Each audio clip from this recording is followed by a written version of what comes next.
Hi, my name is Scott Lindblad. Many years ago, as a young engineer, I happened to be at the right place at the right time and became world patent holder of this little-known technology called SMT Flex. I received my $1 for the patent.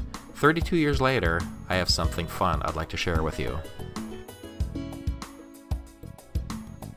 The circuit shown is 32 years old and is the ABS brake circuits for your car.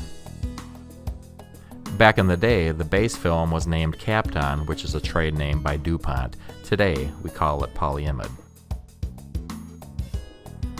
The layer of 1 ounce ED copper was held to the polyimide by a layer of 1 mil acrylic adhesive. Over the top of the copper was 60/40 tin lead.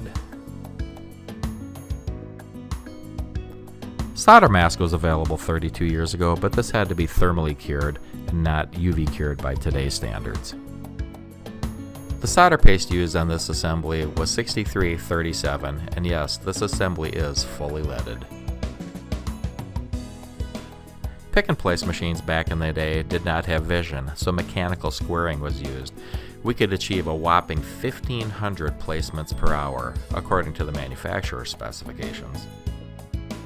Cleaning was done by two different chemicals, T111, which today is a known carcinogen, and Freon 113, which is known to deplete the ozone layer.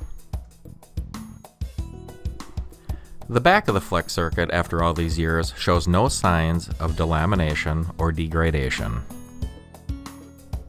You have to see this. After 32 years, the flex circuit bends as if it was manufactured yesterday.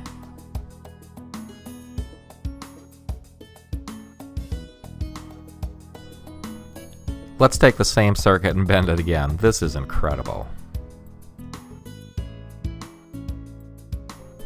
One of the original challenges in the automotive industry was to handle the thermal shock test. SMT Flex easily passed the negative 55 degrees C to 125 degrees C, 1000 thermal shocks, making it the perfect substrate for ABS brakes. Other major advantages of SMT Flex are size, weight, and flexibility. In conclusion, I'm going to have to say that SMT Flex is excellent for long life applications. Come visit Automated Assembly Corporation, your partner in SMT Flex.